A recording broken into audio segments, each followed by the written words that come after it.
What's up, everybody? It's Bo here. Hope y'all doing well.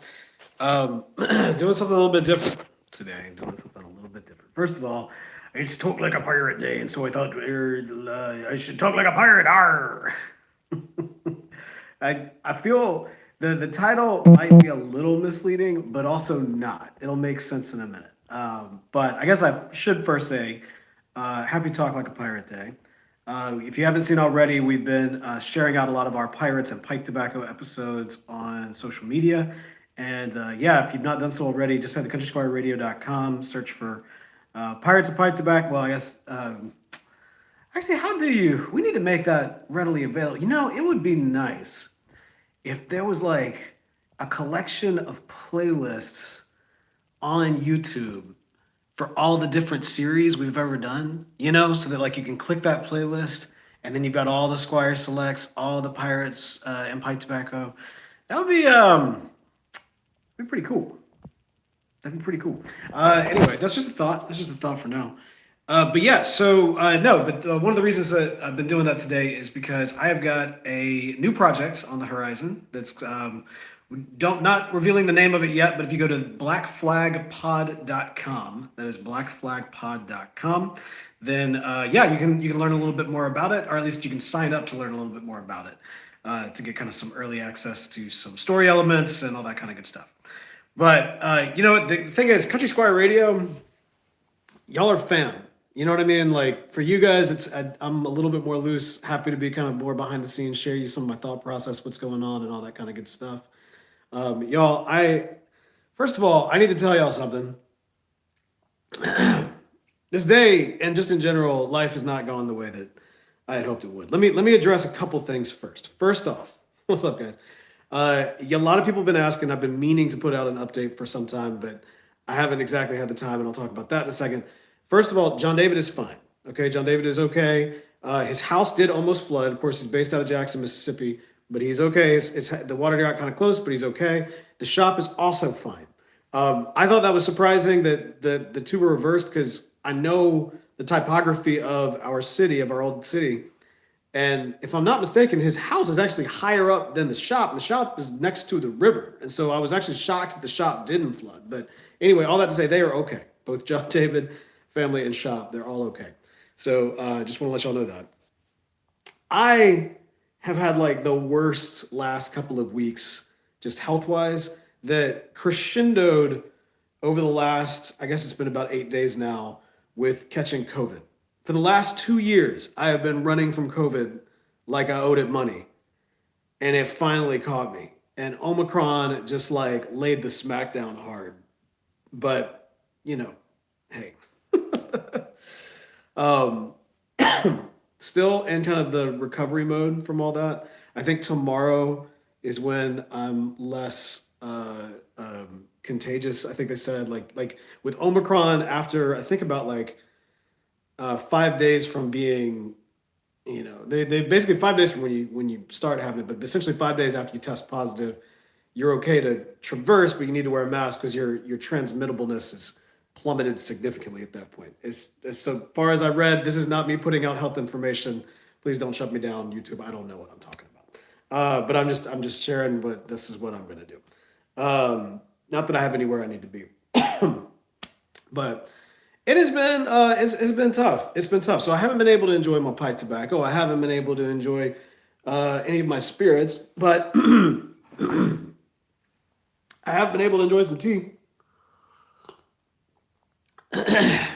My Country Squire Radio mug. This is a classic right here. I don't know if y'all remember this back in the day. And here's the other thing. I thought, well, this is fine. This is fine because it's actually something that I've wanted to do on stream for a while. And let's talk about this new product that I was getting ready to test out. Soap. Tobacco bay leaf soap. Y'all ever seen this before? And I was like, this is great. I'm gonna try out this tobacco soap and see how it is. But here's the problem. I can't smell anything. I've lost my sense of smell. I had my sense of so my taste. I've still got my taste for the most part. It's a little weird right now, but I've completely lost my sense of smell. And for like a pipe smoker, that's like, I mean, for me anyway, like when it comes to like the taste and the enjoyment of pipe tobacco, the room note is such a big part of it that I'm just frustrated. I'm frustrated, y'all. I really am. But anyway, we're out here surviving. It's Talk Like a Pirate Day, as I mentioned. And I wanted to do a couple things. First of all, I mentioned at the top of the stream, but we've got a new project coming out. If you go to blackflagpod.com, you can sign up to get notifications as we kind of reveal more about it. But like I said, I'm going to tell y'all a little bit about it right now because Country Squire Radio's family. Y'all have heard me talk about this a little bit. I've mentioned it on the podcast. I've kind of teased it out. But there's this story that I've had for a long time, and I've been trying to figure out the best avenue to put it out there. I feel like the best avenue, based on the resources that I have, is an audio drama. I really want to do this in a different way than I've done anything before. We for the last 2 months, I guess, since I recorded with John David, a lot has actually happened from that standpoint because we got a scriptwriter. The scriptwriter did a fantastic job with our pilot episode. It has not been finalized yet, mostly because I've been prior to COVID, there was some other health issues that I won't get into. But anyway, regardless, every single time I've tried to finalize that script, something keeps on breaking, and so it's just been it's been a rough season. But anyway, at the same time, I haven't let that stop the process. So we've done a casting call. We've got, I think, 85% of the cast for the pilot episode is cast. We're having our first kickoff meeting with the full cast tomorrow. And I'm really excited about it. It's going to be different from anything that we've done before, and I hope that people enjoy it, and I hope that it's something that that y'all get interested in, and like I said, there'll be more. If you head over to again blackflagpod.com, blackflagpod.com, that's the place to go, and you can sign up to learn a little bit more about it. All right, so some more stuff. I feel like this is appropriate for Talk Like a Pirate Day. I wanted to show off a little bit of my office. So I'm taking advantage of the fact that I can't be out smoking my pipe like I normally am when I'm doing these like little live hangouts. And I thought, you know what? I'll show off my office a little bit. Where I work, where I do my production work, all that kind of good stuff. Basically, what Podastery Studios has become. I used to have a studio in downtown Jackson, and of course, when I moved to Houston, we sold the studio. I kept the business, but I sold the studio and pretty much all the assets, the equipment and whatnot, and sublet out the space and all that kind of good stuff. And so since coming to Houston, I kind of debated whether or not I should get a space. COVID hit, everything was shut down. We were all remote. Things were going well. Business was doing good, and I thought, hey, there's no other than like this new project where we need to do essentially a pop-up studio. But you don't necessarily need like an ongoing studio for that. So I've been literally working out of my home since before it was cool. But yeah, so I thought I'd give you a little tour. First off, behind me, I thought this is kind of cool. So what y'all will see behind me is 3 images right there, right? So this one right here, this top house, that was actually my grandparents' house in Baton Rouge, Louisiana. They lived there my entire life. When I was growing up, my family moved around a lot. But we could always count on Christmas at this big house right here with my grandparents. It's a large Catholic family, big Catholic family. My mom was it's a Brady Bunch situation, and my mom was the oldest of 10. And most everybody got married and or remarried, and most everybody's Catholic, so there's just a lot of kids. And so I think I'm the oldest of like 60-something grandkids on that side of the family. But anyway, that's the house that we would always go and celebrate Christmas together. And right below it, you'll see a sketch. This is a drawing that's based off of a picture of my grandfather with Mother Teresa. Now, that's not just a drawing, based off of fiction. That's actually something that happened. This was a picture that somebody took of my grandfather with Mother Teresa, and then somebody did some sketches and gave it to the whole family. My grandfather, he passed away just before the pandemic. I got to eulogize him. It was one of the greatest honors of my life to be able to eulogize that man. Miss him terribly. I think about him all the time. He also wrote a book. Now, my grandfather, if y'all know the podcast and you know me, I'm dyslexic. And this is, we kind of joke about that. And there's reasons why we do that as it relates to me feeling bad about mispronouncing a lot of people's names. So now I just intentionally mispronounce everybody's name on the show so that when I actually do it, I hope it comes across like I don't want to be disrespectful, and I'm also very self-conscious about it. I want to respect somebody and respect their name.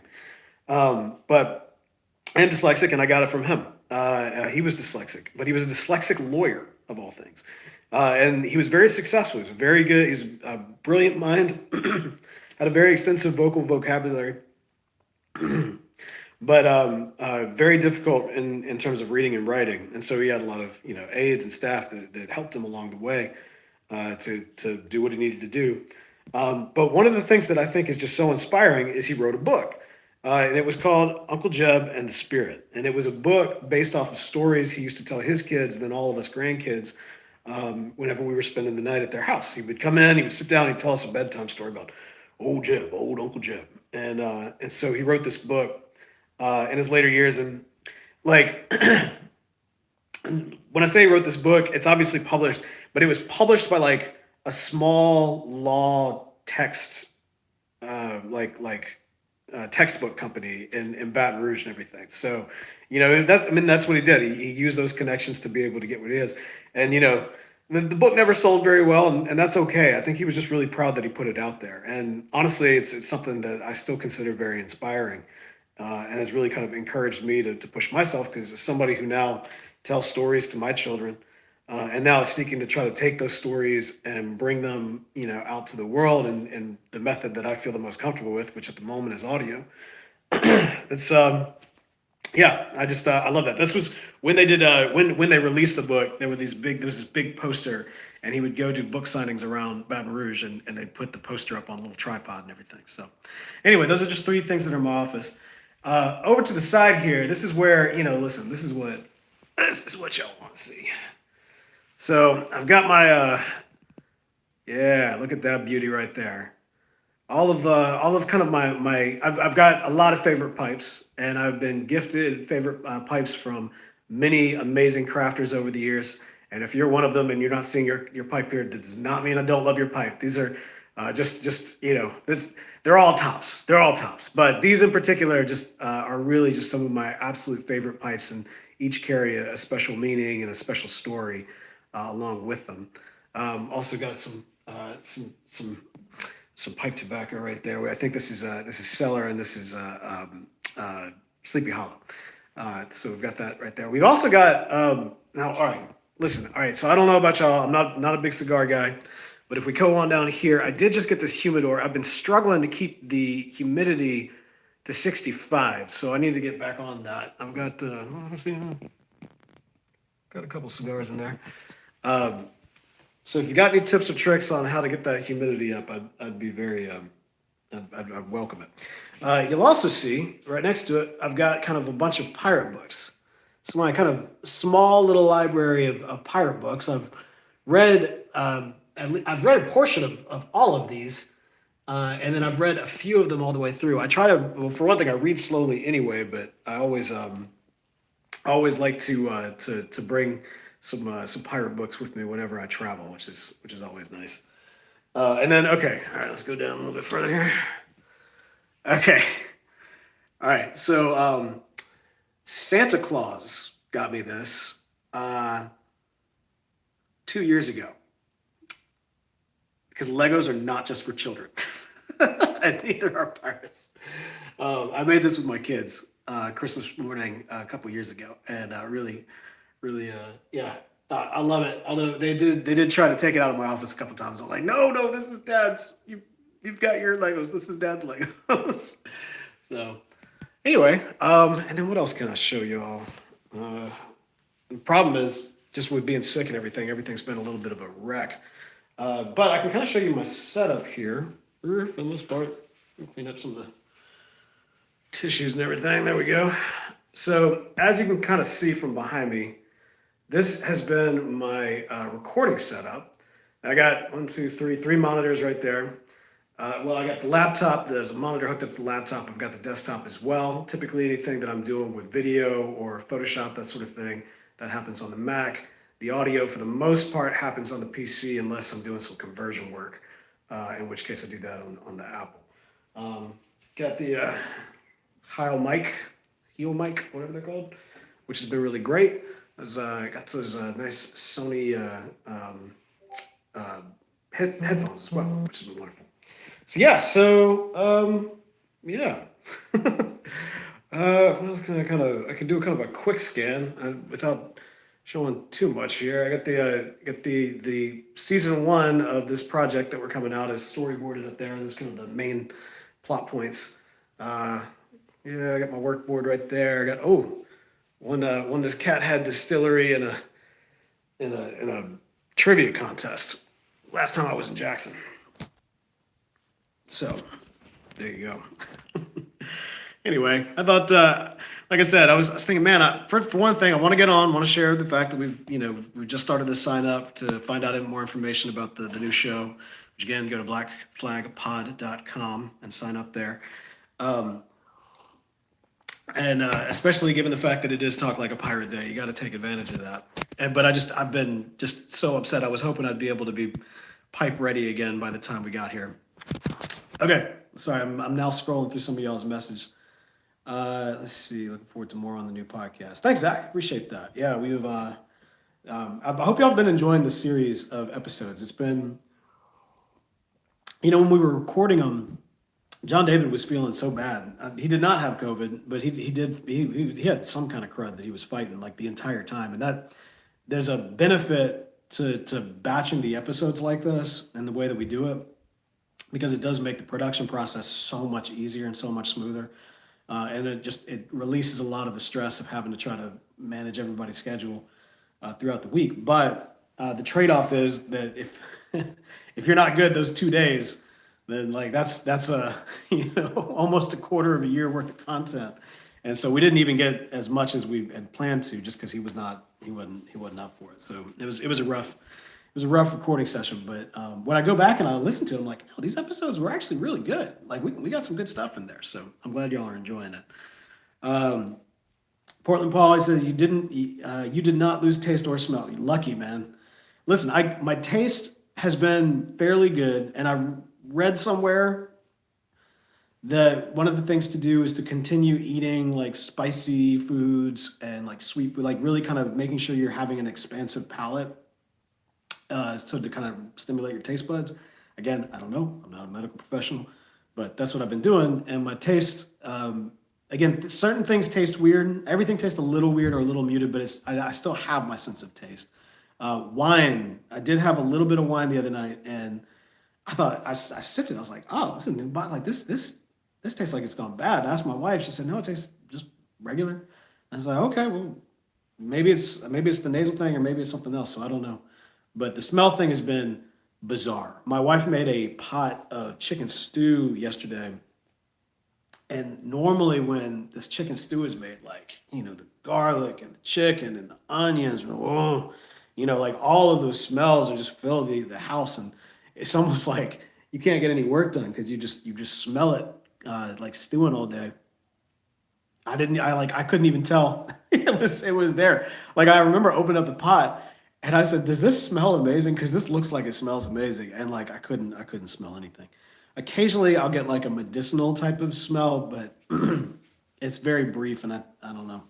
So hopefully it comes back. Hopefully it comes back. I think there's no standard. Like some people I think it comes back quickly. Some people I think it takes a long time. Um, but we'll see what ends up happening. Howdy, Andrew. How's it going, brother? Thank you so much for hopping on with us. Lost my sense of smell for about 6 months, David. David, buddy. I'm so sorry that happened, and I really don't want that to happen to me. I'm so sorry that happened to you, buddy. Oh man. Okay. Mike or Mr. Ikes is really glad to hear JD is okay. Yes. As am I. As am I. So they're doing okay. But y'all be thinking about the folks in Jackson. They got hit hard. They're getting hit hard. But yeah, so thank y'all so much for hanging with me for a bit. I hope y'all are all having a good night. Again, I'll be able to share more about the project, and actually I'll kind of share this with you. So when we'll be in Vegas in October, of course, for the Las Vegas Pipe Show, and while we're there, we'll obviously be batching a bunch of episodes, and well, I say a bunch. Well, I mean, we'll be batching a good number of them. But one of the things I really want to do as part of that next session, because it's going to coincide with kind of the next phase of this project, and obviously the project is very pirate themed. Is I want to do a back to back of a half bowl histories, a pipe pirates and pipe tobacco, whatever you want to call it, for two specific pirates that like I've been saving. So I've been saving Blackbeard. Like Blackbeard's like too easy, so like I've been saving Blackbeard, and I think especially after that Calico Jack episode, I'm like, okay, I'm ready to do Blackbeard. Like I'm ready to really get into teach and have some fun there. So we're gonna do a Pirates of Pipe Tobacco on Blackbeard, and we're also gonna do one on Mary Read. Now originally I was gonna do Anne Bonny for a number of reasons. Anne Bonny obviously is very iconic. Um, and the other factor too is that she's the inspiration for a lot of pirate lore, and a lot of kind of pirate fiction draws a lot of inspiration from especially the iconography of Anne Bonny, like the red hair and the beautiful pirate. And the main character in our story is very inspired from that standpoint from Anne Bonny. Well, I say very inspired. It's very inspired, like visually in many ways, like iconography of like this redheaded pirate woman, but her story is very different from Anne Bonny's. There's just like a little bit of inspiration that's taken there. Um, but as I kind of looked more into Anne Bonny, so I was looking at Anne Bonny and Mary Read, and I realized two things. One, Anne Bonny, a lot of her story, like we kind of touched on throughout with Jack Rackham, because their stories are so intertwined. The same thing with, in many respects, we did the Jack Rackham episode, but really we were talking about Charles Vane, and we were talking about Anne Bonny, So we did kind of cover Anne Bonny from that standpoint. But the other thing is Mary Read gets overlooked a lot, and she is a fascinating like BA character of history. Like she gets really overlooked a lot, and like when I was reading up on her, I guess this was this past summer. I was at the beach with my family, and so like I just mentioned, I typically bring the pirate books with me, and do some reading on the beach. It's the best place to read about pirates. And I was reading about Mary Read, and really for the first time, kind of digging into her story. And I learned like some things. I was like, I had no idea about like this part of her background, or that this was part of her story. And I'm like, yeah, I'm really excited to do Mary Read and Blackbeard, probably back to back. I don't know if it'll be a back to back episode release. It might be, just because it'll hopefully coincide with kind of the next phase for what we're doing with this new project. And so, yeah. And so like, it'll be kind of in conjunction with that, hopefully, driving some interest, getting some further interest out there, and all that kind of good stuff. But y'all, it is Talk Like a Pirate Day, and I hope that you have all been very good, or very, very, that you've all been scrubbing the decks and taking your pipe tobacco, and I can't even do the voice because I just don't have it in my throat right now. I can't even do Talk Like a Pirate Day, y'all. Omicron! Get boosted. If you're not boosted, get boosted. Please, please, please, please. Anyways, yeah, what was I saying? Sorry, I think that just like mentally slayed me a little bit, not even being able to do a pirate voice on Talk Like a Pirate Day. But yeah, so we'll hopefully y'all have been enjoying your Talk Like a Pirate Day. And I would like to encourage y'all in the last few hours that we have left. We've been posting that on Twitter and on Facebook. All the episodes of Pirates and Pipe Tobacco that we've talked about over the years. It's a great thing to share out with your pipe clubs, or your social medias and everything else. It's a good way to celebrate pirates while also getting a little bit of pipe tobacco in there. And so that's always, we always like to see the pipe tobacco represent wherever we can. So anyway, hope y'all are having a great night. Thanks for hanging out with me for a little bit. And yeah, I will have to save my review of, what is it? Buff City Soaps Tobacco Bay Leaf. That's going to have to wait until I get my smelling back. So I won't shower until I get my smelling back. No, I'll probably have to get another bar. All right, I'm just gonna depress myself. I'm gonna stop that. All right, y'all. I hope y'all having a great, great night. I was hoping this would be fun, but I hope I didn't make it too sad there. Anyway, y'all have a good one. Thank y'all so much. Blackflagpod.com.